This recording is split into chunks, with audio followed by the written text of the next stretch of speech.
What's going on, guys? The Geektastic Duo is back. I know it's been a while. Life has been hitting me considerably hard.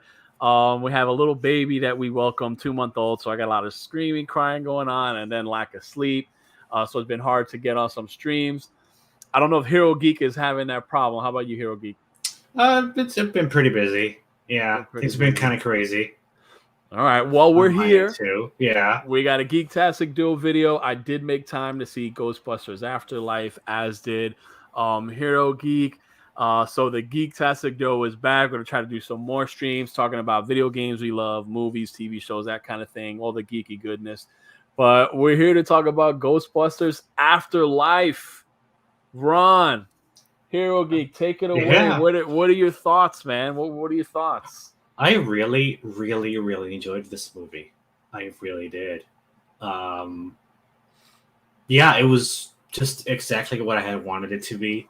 And exactly what it needed to be after the 2016 movie. You know. Yeah, the 2016 movie, I mean, I gave it a shot because I'm like, it's Ghostbusters. I didn't get into all the, the nonsense about, it's all female cast, whatever. I just said, hey, it's Ghostbusters. Let me go in. Let me just watch it. Cause I mean, how could you mess up Ghostbusters? I mean, even if you bring a whole new cast, I mean, I think there's a formula that can work. But the 2016 movie for me was a complete disaster. It was hard to, connect with the characters, hard to find any of them likable. And just the plot of it all is it was like, it was just bad. It was bad. I remember, bad. Yeah. I remember when this movie was announced and, and hearing about it and reading about it, that it's going to be a direct sequel to the original Ghostbusters movies. And I was like, okay, that's compelling. I was still, cautious. I was like, well, let's see as it gets closer. The more I read about it, when Paul Rudd was announced, I was pretty excited. I think Paul Rudd is really, really funny. I'm a big Paul Rudd fan as yeah. well. And like I said, honestly, one of my favorite superhero movies is Ant-Man.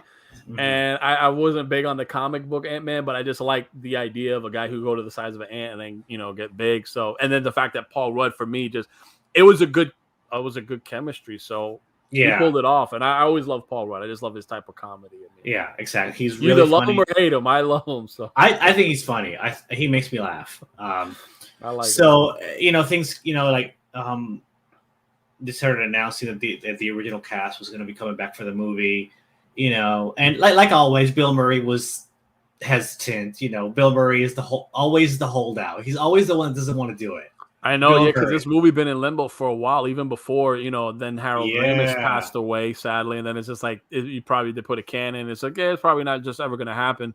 And to get the movie that we got in Afterlife, how everything, comes together as a sequel, we've all been disappointed before. I don't care what movie, there's something that's been rebooted or something has a sequel, and you've just probably never liked it. I know for me, if we go into Star Wars, there's stuff there with the new Disney trilogy that is just like, I'm not jiving with it. So when you get into this movie, it's just like, okay, what are we going to get when especially, heralded as like a sequel? What are you going to get? The treatment of the franchise and of the legacy of the characters in this movie reminded me a lot of the way that Cobra Kai did it.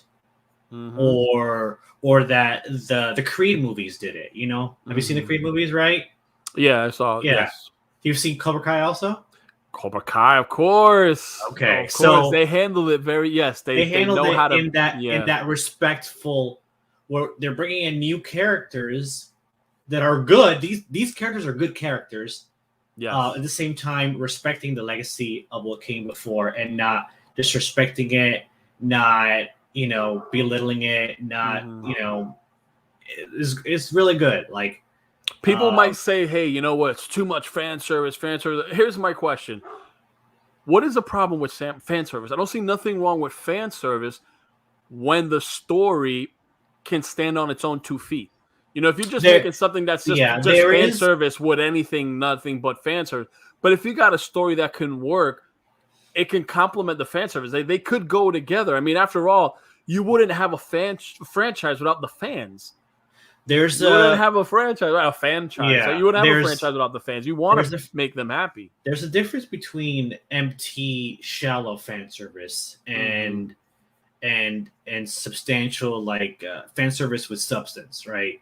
Oh, there you go. Not just pandering, something that it's adding to it. You know, it's like complementing it. A good example of fan service that was empty and shallow was the Last Skywalker, right? Because that movie had a lot of fan service that was just empty and just void of. It was bad. It was no really, soul. really it bad. had nothing. I mean, that's for its own video. We could definitely go into that. But it's like, yeah, we'll just throw this, we'll throw this, we'll throw that, we'll throw that, and it's just like, what are you doing? It's like you're trying to make a sandwich, but you're throwing everything in, and nothing's gonna taste good. No, you're bringing in stuff that doesn't even add to it. You just no. With a sandwich, it has to be a right balance of meat. Has to be a right balance of, you can have some cheese. Has to be a right balance of lettuce or like mayonnaise. There's a balance to everything. Now with this movie, there was a lot of fan service, but like I really connected to the character of Phoebe. She was the center of this movie. She was awesome. Amazing. She is a great character, and I really resonated with her. I think what makes her so awesome is that you can connect with her. There's a way you can find her relatable, and that she's her little corny jokes, right? I mean, come on, who doesn't love that? Awesome. That's a great icebreaker, right? Like, just the fact that her jokes are so corny, but we know she's incredibly smart. Yet the fact that she's so incredibly smart, you see her, how she deals with, like with the character podcast, how she deals with, her mom. Like, she's still, there's a likability to her. She doesn't come across as, how would you say, like, uppity, or just like, oh, you're just, you're beneath me. She's very you could see a lot of Egon in her too. Very a lot of Egon. So you see that influence from Egon in her character, which is really, really great. And she's my favorite of the new characters, is Phoebe, definitely. And she should, because she's the lead in the movie pretty much, I think. Yeah, I think she handled the lead role extremely well. The casting job was incredible. I'm sorry. I mean, like, you can see a resemblance of the grandfather in her, and just I mean, maybe her mannerisms and just how she examines things, and I love the little like the little bits of character they put in the movie where you kind of know the person she's playing chess with is her grandfather. Like, you kind of know that, right? Like, his spirit still lingers, and the fact that he kind of shows her, a little bit more of the history of the Ghostbusters. Yeah, like, I love that, and I think it's another staple in what makes this movie so great.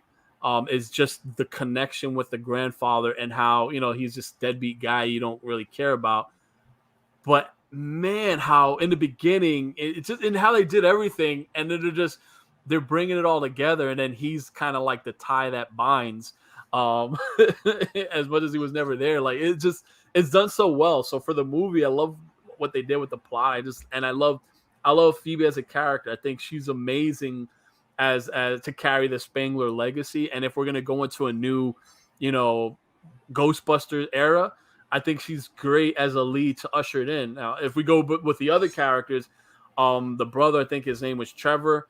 He didn't do it much he didn't do a lot for me. He's like he's basic.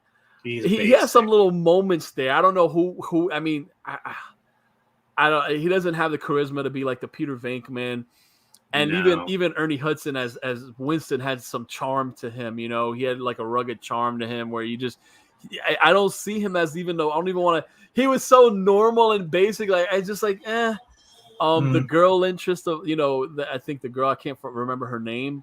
She was okay. She was cutesy, but she didn't. I don't think there were some moments. I think the one moment where they get locked up and she's kind of playing like, she's in jail too. I thought that was a cute little moment. Yeah. I think we don't have too much of those moments of her to like actually see her kind of fleshed in as a good, Ghostbusters character. But the kind of way they put her in, I can tolerate it. I can deal with it. I'm not. If you want to nitpick, I won't nitpick on that, just because I get what they're doing, and for a movie, for the sequel, they have to kind of throw her in there, like when she's putting on the uniform, like, are you really gonna wear that thing that's been in that closet for decades? Like, yeah, like she doesn't strike me as a type. We never got any clues where she's like, okay, yeah, it doesn't gross me out. Maybe in the prison, if we see she doesn't get grossed out by holding the prison bars or something, but yeah, I didn't get much of her. Podcast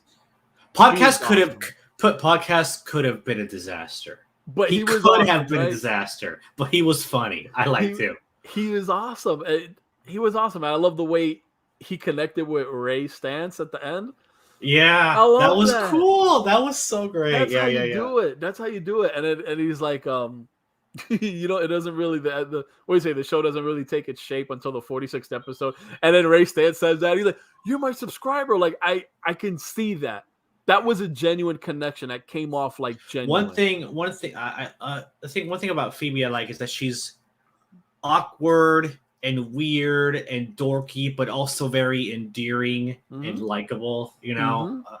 Just her connection with podcast, how that like little friendship formed. Like he's all interviewing her, he throws a little microphone in her face, and instead of just being rude about it, she's like, "Okay, I'll answer your question," and she just goes with it. And they form like a natural friendship that I just thought was really cool. So, what did you think of the mom? Did you like the mom? The mom's a mom. I think she was okay. I think the fact that she hated her dad so much, I could understand. And I think they made up for it where she felt, and she saw the pictures and everything, where she felt like, okay, it's coming together. As much as she's like, I want my daughter, she's just, I kind of want her to get into trouble. I want her to get, she's just like too introverted, whatever. And then when she does get into trouble, she like wants to discipline her. She's so happy that she's safe. So those are the mom qualities that come out. And then the moment she finds out that this thing is really more than it is, she wants to be all in to help. I could understand that, and for her character, and I guess how they got to rush everything in. I like how they just made that happen after she gets out of the being possessed by the demon dog and stuff. So it's just like she's like, yeah, and this and that, and you're right, and yeah, I want to help. Like I'm like, okay, I can get behind her. Like I didn't. There was nothing about her that I'm like, man, I don't like her as a mom. Like she was fine with me. I thought she was. Paul Rudd's character was great. He was really funny. Gary Gruberson. He was you're good. Dating a guy. You're going on a date with a guy named Gary Gruberson. When because the thing is, when I found out that he was being cast in the movie, I was like, he's the perfect actor to be in a Ghostbusters movie. No, he's perfect, spot on. It's like you can't even find a better like actor. Like you need to have him in there. I was kind of hoping he would be a Ghostbuster himself. He'll eventually be a Ghostbuster. I mean, like if you just see he knows about the lore, he's all into it.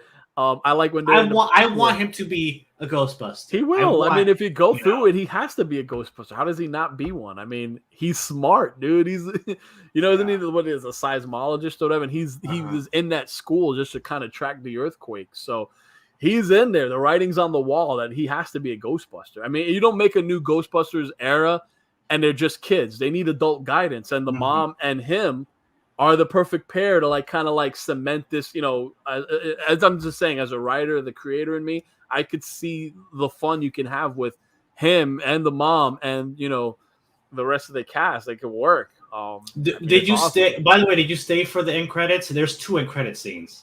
I did. Okay. I went with my cousin and his daughter, and we're just there, and we're just like, let's just wait. And then like they're showing the casting. They're like, they're like. And Sigourney Weaver, we're like, what? Sigourney Weaver? She didn't show up. And then boom, we see the mid. That was great. Did awesome. You see the one after that, dude? We stood to the end. We didn't know there was gonna be another. We just stood. We're like, well, we're just there talking about how good the movie was and how much we enjoyed it. And then you see, Winston and how that was so cool. Like just how he built something, but the part of him is always connected to the Ghostbusters that gave him that confidence he needed. Right. And I love the message there. It's like, hey, I didn't realize I had the tools, but I had the tools all along. I just needed confidence. Right. There's a message in that. It's just so simple. Like, hey, the Ghostbusters, they were about like, hey, we believed in the ghost. We believed in this. But then there's a camaraderie within the group. Like, hey, you know what? We still have to be a unit to make it work. What did you think? What did you think of the ghosts? Chomper. What did you think of Chomper? Chomper's great. Muncher. Yeah. Muncher. Muncher. Was it Muncher? Yeah. So this is the thing that I like. They borrow very heavily from the original formula, right? Yeah. We're all thinking, is it going to be Slimer, right? And it's like, will Slimer make a comeback? Well, no, this one's Muncher. It doesn't slime you. It just munches on all metal. And I think it was cool how he's introduced, and then how later on we see how he helps them get access to the proton pack and all the gadgetry that was taken away. The chase scene was really cool. The first chase scene, I was having so much fun because I'm like, this is okay. Okay, I'm gonna get a little critical here, but I'm gonna let it. That criticalness is just, I'm gonna wipe it away.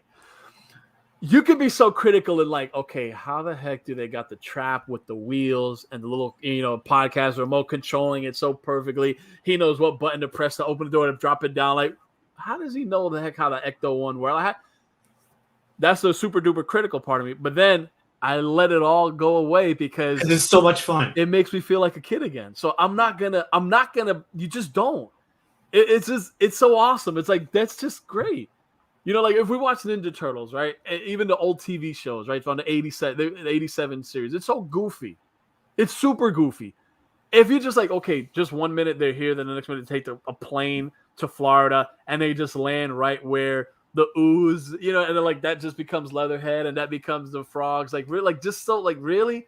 That's it? Nothing elaborate. Like, you let that goofiness out the window because it makes you feel like a kid. So in this thing, it's like, well, how they know how this works? Just shut up and enjoy it because I'm enjoying it. And you get to see like, cool features that the Ecto 1 has with the seat that comes out. And that's so cool. I love that. I'm like, man, just the design on that is like, there's always going to be someone that's just going to be zapping. Someone's going to be driving. And then, they have the trap on the wheels. I'll take it. That was awesome. Like that makes me want to have a toy of the Ecto 1 with like the seat. Oh, it's so cool. I already bought an Ecto 1 for my son. I tell him about Ghostbusters. I play the theme song. He loves it. So he definitely wants the car. So he'll be getting that. But it's like you said, it's fun. And it brings you to that feeling where, again, am I going to criticize the fact that the kid can remote control that thing through all the turns and not get crushed by it? Or the fact that Phoebe knows how to use a pro. Well, she's pretty smart, so I can. But again, like, you can nitpick those things to death. I'm not going to, because again, for the movie we got, I'm super satisfied. It made me feel like a kid again, and I think it's extremely. I mean, I think it's pretty great because it could have turned into a dumpster fire. I mean, if you think about it, but what we got, the plot wise, how they bring everything from the original, with this guy they never mention, but then they show him for a little bit, and he doesn't last too long. But we don't know what made him create all that. Evil Shandor? Yeah, Evil Shandor. Yeah. They mentioned him in the first movie. Yeah, but you never see him. Well, no, you never see him. You see him here, and he's just gone. It's so quick as he comes. And you don't know what he wants, what his motivations are. You think he's going to be a real person, like a real part, because the person who's casted at him is the dude who plays JK. Yeah. So you're thinking, okay, this guy's going to stick around. Maybe we'll see something. He's gone so fast. So the Demon Dogs, Gozer, like they're bringing that old formula back. Yeah. What did you think of Gozer? She was cool. It was cool. She was cool. She was just still, again, we didn't get too much of, you can nitpick like, well, but again, you let it go because it just tied everything. It's like, hey, kind of what happened in the first movie. It's leading up to now this year. They're all going to come back again. And you got to love how Egon, right? Like, think how he set up all that up for the traps to automatically, like, he did that. That's why he was going crazy. That's why, that's why he wasn't around, because all the manpower took to just create that. That's what he was doing. That was his project. Yeah, that was really awesome. One thing. What was that ghost in the beginning then? Which one? The one that kills him, right? I mean, it's eventually the one that kills him. It was caught, and then it went back to like start everything. So, maybe look at me going so deep. Yeah, they remember in the beginning. There's a ghost chasing him. He's trying to trap it. I don't know. Was that Gozer? I don't know. Like, but then they caught it and they let it go, and then it kind of like goes to that shrine thing under the. I think that was one of the. I think that was one of the demon dogs. That was one of the demon dogs. Could be one of the demon dogs. Yeah. So again, like just the way he set everything up, I just thought that was cool because Egon was up to something. Yeah. So what did you think of Let's say Well, yeah, how they brought in the originals, and how she called Ray and they I had that love conversation. That was like when I saw Ray, I got emotional. Like, oh my god, it's Ray. Here's the thing. It's like, what makes you just call that number? It's like they get caught, and I love how they do again. Another cool little reference is like the girl's dad who's a sheriff. He's like, who are you gonna call? It's like we gotta call. He's like, well, who are you gonna call? And she literally called the Ghostbuster, right? That's what she literally did. And I like the fact how they had some animosity, because I think that's indicative. It's reflective of humanity, right? Like Peter and him, and like they just whatever thing they got with Egon is just like, well, he can go to hell, and they're like, well, I'm his granddaughter. Like what? And then like the dude shut it off, and that set everything in motion for them to track him down and show up in the last 5 minutes of the movie. But which by the way, which I'm okay with. I got the feels. I got the feels at the end when they showed up. I'm like, ah. We got to go there, because I'm gonna tell you, when I'm watching the movie, right? Again, I look at from the creator. I look as a creator. I'm looking at the framework a different way. I'm like, okay, it would be cool if she gets to a point where she's got the main bad guy in her proton pack, and she's shooting it. She's losing control. She can't get it right. And we feel like a force kind of like guide her. And then we all know that would be, that's what I was thinking. And I'm like, if they do that, that'd be great. They did that. They amplified that, because you saw his visage in the spirit. Like, man, I get goosebumps, because I got goosebumps. Yeah. They brought him back. Like, you see him there with all four of them and everything. Like, that shot where you see all the other ones, and then they look at, and that was so great. It got me the feels too. It got me the feels. It got me because for me, I'm thinking about it like they got to go there. They got to go where she's just shooting, and Egon, the grandfather, just kind of gets her right. Like he's holding her hand. They went and they literally showed holding the hand and guiding. Like, I'm like, yeah, that was him in his real form. Like, they went more than what I thought. I didn't think they were going to go there. I'm like, maybe that might be too cheesy. I don't know. I was like, maybe I won't go there. But they went there, and it just hit home. It hit so well, because again, he was there. He didn't have to talk. He gave his facial reactions. He was there. He was there. For we know he's not living with us. Harold Ramis, rest in peace. Like, Egon was there. He tied everything. And what meant so much to me, he had his little moment with the daughter. He, the guys had their moment, like looked at him and like said they hit him. But the most important moment for me was a moment with his daughter. Yeah. Because it shows, because it's like, yo, I mean, you're my daughter. I love you. You don't understand that love. You think I abandoned you. I'm literally trying to save you from the apocalypse. Like, this is what I'm about. And I think just him, like, with that hug, and then he just, fizzles away, and just, oh God, that was just so perfect. And then it says, like, for Harold, when that happened, I was in the movie that I started clapping. And then I was the only one clapping. And then more people were going to clap, but then we stopped because we thought, like, like, there's going to be more. But then it literally just ended about a couple seconds after that. The theme song kicked in. Yeah, they had to play the theme song. So for me, and all its merit and everything they try to do, I think they accomplished it. And it could have been so much worse when you think about all the reboots or all the sequels we had that just went just dumpster fire the whole way. Like, this was beautiful. It captured the magic. It captured the charm of the Ghostbusters, the goofiness, right? The intelligence behind it, right? Like, I love the part where Gozer asks them again, "Are you a god?" And they look at Ray like, "You better give the right answer this time." I know they brought that from the first one. They did it so good. Like, it's just they captured it so well. And Venkman was in top form. Oh my God, the jokes were just landing and even landing for that little 5 minutes, he was there. He did it. I'm glad that was did. That was Venkman. That was total. That was it made it that worth was so awesome. That was. And his little back and forth with Sigourney was just more Venkman right there for you. When he was the mind reading thing, and she's like, "You mark the cards," right? He's like, "Yeah." Like, then she zaps him again. Like, it was too good. Like, it could have been, for all it was, like, it could have been so bad. I think we got what we deserved, and we got a little bit more.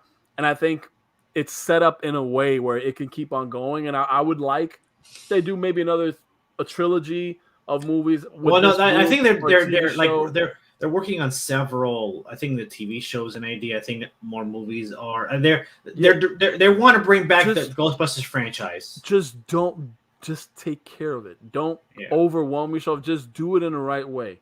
Do it where, again, focus on the story, make it fun, and let's see these characters develop and grow. Because again, you can definitely revive the franchise easily. Everything was there. So for me, I'll give it like a 9 out of 10. Because again, if you're gonna nitpick the little plot story stuff, okay, great. I let it go.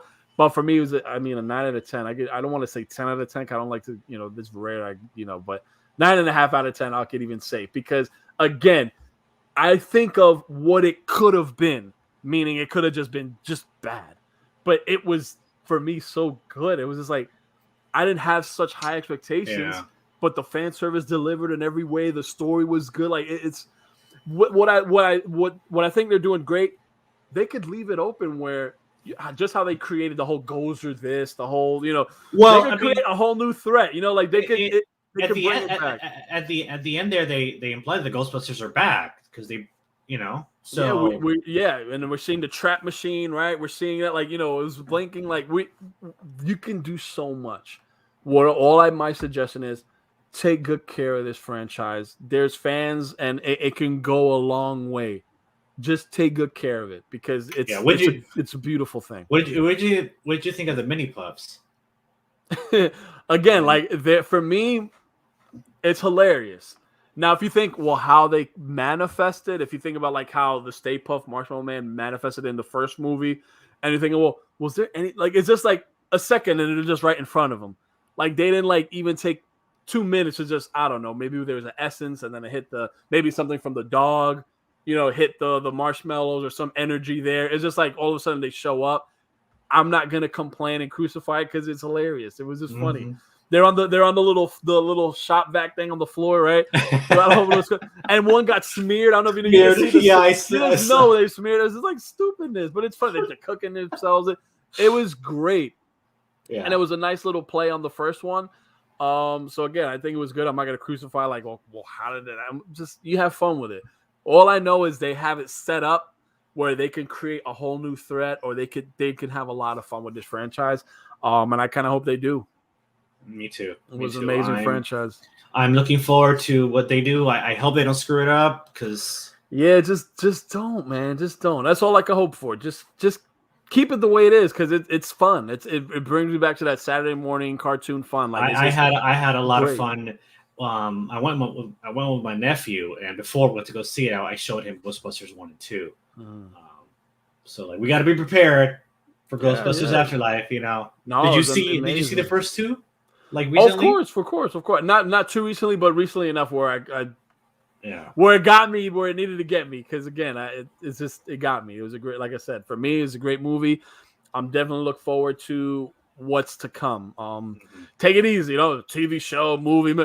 Just take it easy. You have a lot of fun here. Get a solid idea and flesh that out, finish that, and go with that. If it's a 3-movie thing, if it's going to be a TV show first into the movies, take your time with it. Animation. I'm open to animation also. That'd be cool. I'm open to just having fun with it. Just don't go too much because then you're just going to overwhelm me. Just keep it good. It could work. So, guys, let us know what you think, right? If you guys saw Ghostbusters Afterlife, what did you think? Did you enjoy it? Are you looking forward to ushering in a new era with these new Ghostbusters? Yeah. I have to say this year, I've seen some solid movies this year. This is one of them. Another one is Dune. If you haven't seen Dune, watch Dune. Is really, really, really good. Really strong movie. Yeah. I missed out on it. I'm definitely gonna watch it when it comes back to HBO Max. So when it's in that DVD run on the Blu-ray release run, it'll be on HBO Max.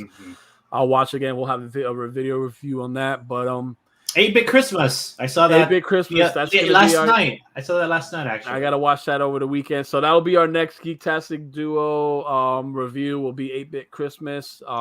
If you should watch it or not, but. For Ghostbusters Afterlife, definitely check it out. Let us know your thoughts. Did you like it? I think it's worth it. I think this movie earned my chance because I'm all about not giving movies a chance. But this one earned it, and it delivered. It delivered. So, they get the formulas there. They got it right with the fan service. Just do it right again and continuing it. You got my money. If you keep it like this, you got my money. Hollywood, Ghostbusters Afterlife showed you the formula. Fan service is A-okay as long as you give a good story and make it worth our while. Give it some heart. Give it some heart. Give it some heart. This movie had a lot of heart. This movie had a lot of heart. Don't look to cash in. We can sniff it out. Just don't. This was a great movie. I'm looking forward to see where they go. And again, guys, let us know what you think. As always, this is Gilly Wright Comics with Hero Geek, the Geektastic Duo. Till next time, guys. Geek out. Geek out, guys.